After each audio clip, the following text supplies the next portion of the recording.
YouTube. So I had a problem with my 2015 Ford Explorer, and what was happening is air was coming out through the vents, and I would press these buttons here and try to get him to switch, you know, to my face, to my feet, but it wasn't doing anything. It would just keep blowing on the vents. So I did some research, and it's what it is. It's a actuator, this little part here, and it's located right behind your dash. So don't confuse this with the other actuators that are on the glove box that you know, it won't switch from hot to cold or from cold to hot. If you're having that problem, then that's a different actuator behind the glove box. This actuator is if you're having trouble from where the your air is blowing. If it doesn't switch over from vent to vent to vent, or to your face or to your feet, and if it's only blowing from one spot, then this is the video for you. So like I said, you know, I'd press these buttons, nothing would happen, and I did a lot of research on online, and basically I got mixed answers that you'd have to pull the whole dashboard, and I saw a guy who actually pulled the whole dashboard. Poor guy. I'm pretty sure it took him the whole day, but there was another guy who said he removed the whole brake assembly, and he went through the bottom, and he said it took him 12 hours or something like that. So I figured out an easier way of doing it, you know. So what I did is I removed the instrument cluster and a couple of other panels. And to start this job, what you're going to need, very simple, okay? You're going to need a 7mm socket, a 5/16 socket, and a 10mm socket. And hopefully you have some of these. You know, these are famous for getting lost. And I actually lost this one, I'm not joking. I had to go around the bottom of my seat to fish it out. I think I'm gonna be rich by selling 20 packs of these. I'm gonna start selling these in a 20 pack. So you'll also need a 3-inch extension, and the key to all this is that thing right there. It's made by DeWalt. It's a 90-degree flex hose that hooks up to your drill.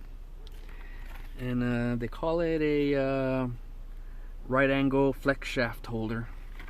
And without that, you ain't gonna do the job. It's not gonna get done. So 35 bucks at Lowe's, Home Depot, but it's a great investment. Dealership, you know, quoted me $1,000 for this job, and I think online I've read as high as $1,400. So 35 bucks plus 21 bucks for the actuator, and that's a hell of a deal. You can't beat it.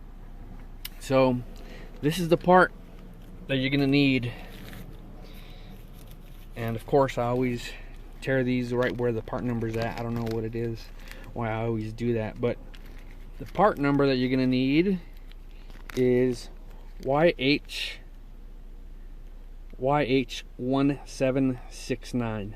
Okay, so what I did is I called the Ford dealership. They said they had one in stock in the whole area, so I raced over there, and it was $21.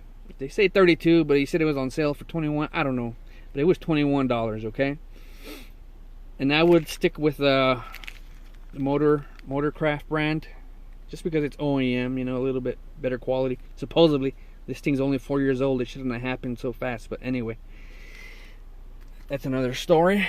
So first thing you do is you want to remove this front cover here. To do that, you gotta turn your steering wheel to the left, and you're gonna pop these tabs out. There's 2 of them. Push them in, push it up. Do the other side. There's 2 more, same thing. Push them up, push them in, pull it up. Okay, and that will come right out. Okay, so what you also need to do is remove this bezel here, The way I did it is I stuck my finger in there, pulled it. You know, it gave me a little bit of resistance. I was scared I was gonna break it, but thankfully it didn't. So I just, you know, snapped all the clips out, pulled it right out, and it popped out. Okay, so you throw that in the back seat. Okay, and then I also took off the bottom bezel here, and there's just three 7mm screws holding this, and you just pop this one out. Okay, you saw this fall out. Same thing, there's no screws, they're just held on by clips. Okay, you're gonna pop this off, and you're gonna run in to this metal cover here. This metal cover has 4 10mm bolts and 1 7mm. Okay, so you're gonna remove this also, and then this bottom cover, like I said, it's only held on by 3 7mm bolts. So just get this out to the back, or wherever you feel like putting them, and you're gonna be left with this axis here. Okay, now you go back up. Of course, this whole time you're gonna have to be adjusting your steering wheel up and down, in and out. So push it all the way down, and this is what you're gonna be left with. Okay, 4 7mm bolts. Okay, you take those out, and this will pop right out. You just pull it out. And what I do is I like putting a towel there so it doesn't scratch up the glass on the glass on the speedometer there. Okay, so you pull this out, and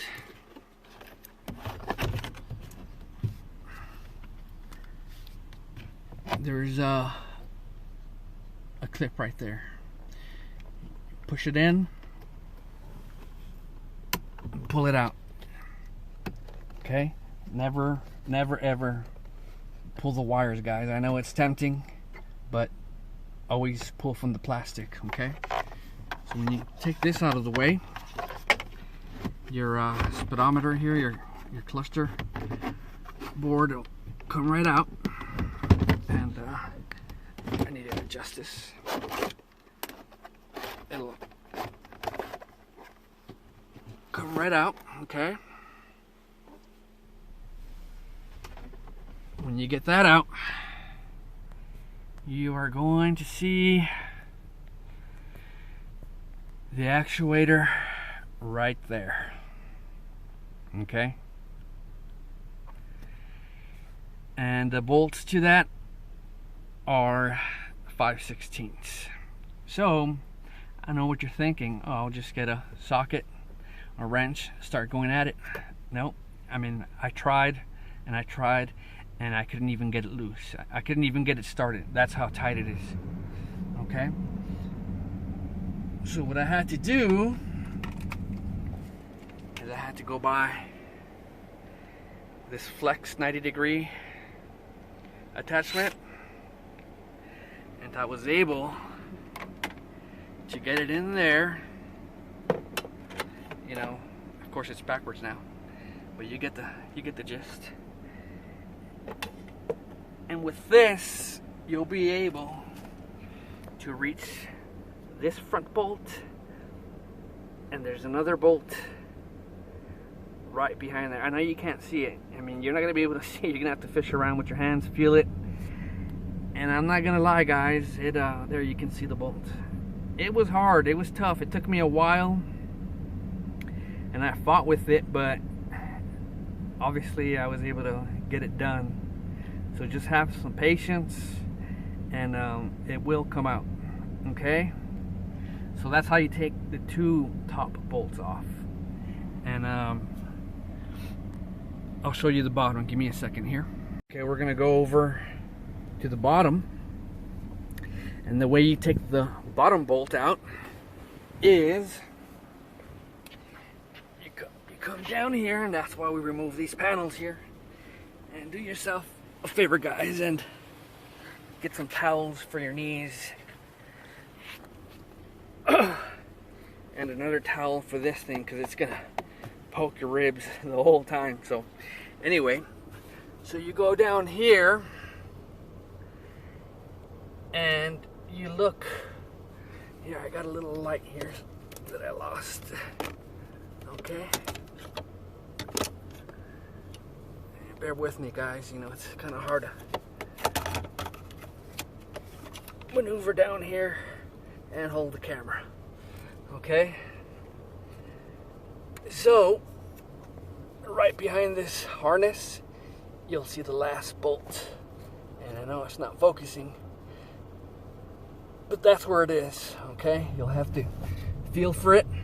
And the way I got that bolt is with the 3-inch extension and the 5/16 socket. Okay, that was not hard to get out. It was pretty easy. I know it looks a little cramped in there, but doable. Okay, now if you look at the old actuator, this is the way it is. Okay, those two top bolts, this one and this one, you get off with that flex tool, and this one you get out with the extension. This thing was a little tricky because there is a little clip here, and I didn't put it in yet just because I wanted to show it to you. But this thing locks it in. And when you take a peek, you'll have to pull the harness to the side, this big old harness, and you'll see that red clip right on the bottom of the actuator. You'll have to, you know, I only did it halfway thinking that'll unlock it. No, you have to completely pull it out. And then you'll have to push the tab, you know, like any other connector, and then pull it down. Okay? Once you do that, you will have to reach in either through the bottom or through the top, and you'll just pull the actuator straight back, and it'll fall through the bottom. You won't be able to get out through here, believe me, or put it in through here. When you're installing the new actuator, you'll have to go in, like I said. You have to put it in through the bottom, and here's the tricky part. Depending on where your actuator got stuck, the position of the tab is there are different places. It stops in different places for different people. Okay, so this is the old actuator, and you'll see here, come on, let me get some light, how there's a gap here like a key, and it'll only go in one way. So what you have to do, the new actuator will come like this. You see this arrow, and that gap will be pointing, well, the arrow will be pointing at the gap. Okay, like that, and that's the only way it'll go in, because you can't turn it. But what you have to do is you have to put, you know, you have to break this one open. What I did, there's just some tabs here, and I broke them off. I broke the tabs off, and I opened this thing up. I got this gear, I put it in, you know, where it goes, and I turned it, you know, I marked it there, and I aligned it to where it's hitting, and so you're looking at it this way, right around there. Okay, because if you see this thing, when it's how it's in there, so it's at a little of an angle. So I think that was the hardest part, just messing with it. Believe it or not, throughout this whole thing, this was the hardest part. Just turning it little by little, going to the bottom, installing it, and making sure that the bolts are lining up with the holes. You know, sometimes it wouldn't do it. I had to pull it out, turn it a little more, put it back in, fight with it, until the bolts lined up all the way around. Once you got those bolts to line up, man, you're almost there. Just be patient. You know, it's not a hard job. It's just time consuming. So then you get your bolts and you install it using that 90-degree thing again, just like you took them out. You know, and you'll have to put some kind of, you know, gum or whatever it is, you know, a piece of plastic in here. Put the screw in it, and then hope it doesn't fall out. Install it. You know, everybody's got different methods of doing that, and that's the way I did it. I just used a piece of this plastic, put it over that, put the screw on top of it, and held it pretty good. And that's the way I did all three of those screws. You know, you just connect it back up, and then you put the clip back in there. I don't know how hard that's gonna be. I haven't gotten there yet, but we'll see. Okay, and that's pretty much it, guys. You know, I think if I would have known this, it would have taken me maybe 2 hours total time, you know, but I had to drive to Lowe's to go buy that thing, and then I took this whole area off here thinking I could maybe have access through here, but it's blocked off. Don't even try it. I wouldn't, you know, it's gonna be a dead end, so don't even try that. Okay, so it beats paying $1,000, $1,400 or whatever, or pulling your whole dash out and taking you 12, 14 hours or whatever. You know, considering all that, I think if I would have seen a video of somebody doing this, I think I could have done it in under 2 hours. Seriously, you know, half an hour taking everything off, an hour and a half messing with that, installing the actuator, and another half an hour putting everything back in. Once you install everything, you hook everything back up, you know, your screen's not going to work unless your dash is connected, and of course it's disconnected here. But let me hook it back up right away so you can, I want to show you something. You see this white piece in there, and that's like the vent selector.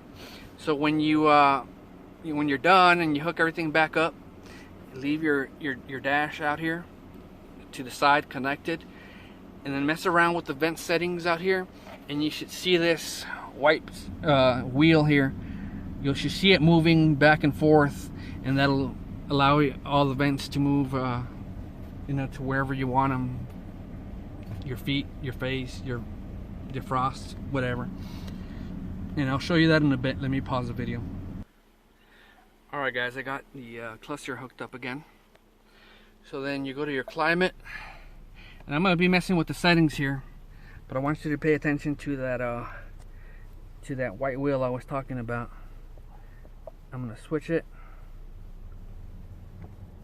and I don't know if you can see it turning. Let me go to the feet. Yeah, there you go. You can see it turning. That's how you know you fixed it. It'll start moving back and forth, you know, whenever you change the settings. And I'm just changing the settings here back to the feet, and you'll see it. There you go. You see?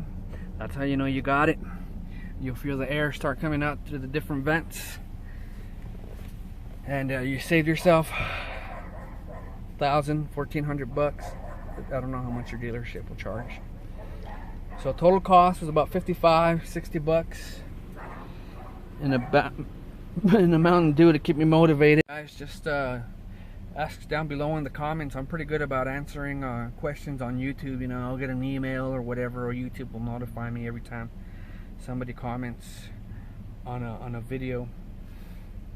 And just be patient, guys, and you know, save yourself some money. And that thing is pretty good. I think I'm gonna keep it. You know, it's pretty handy. It doesn't have a lot of torque. That's the only thing I didn't like about it, you know, but that's a good thing, I guess. It didn't over tighten those bolts there and crack the actuator here. And you know, if this was a little confusing, just let me know. I'll try to go over it again, or maybe even provide you with my phone number or an email or something, or just guide you through it, you know. And I'm doing this because YouTube has saved me a lot of money throughout the years, you know. And I couldn't find anyone that's done this before on YouTube. You know, I searched, I did a lot of research, and I couldn't find anybody who did this, you know. And I think I saw one guy who took it to the dealership, and he said it took him 2 hours, and I said, okay, if they can do it in 2 hours, there's a secret to it. You know, if you take out the brake assembly, that's going to take you a long time. If you pull the dash, that's going to take you a long time too. And I said, man, 2 hours, let me think about this. How did they do it? So, you know, pulled the instrument cluster, and sure enough, there it was. I fought with it for a little bit, and I started thinking, okay, maybe if I go by one of those 90-degree drills. But then I looked at it and I said, no, man, it's not going to fit in there. It's too tight of a space. So I searched around, did some Googling, and I started it in the morning, and it's 12:30 now. So actually it's 1 o'clock, but I finished a while ago. It took me about 4.5 hours, but that's driving over to Lowe's, buying that thing. My neighbor came over, put in his 2 cents. My brother-in-law came over, put in his 2 cents. So I think if I'd have seen a video of somebody doing it, start to finish, I think 2 hours is a good estimate of how long it would have taken me. Alright guys, any questions, leave comments below, and I hope this helps somebody.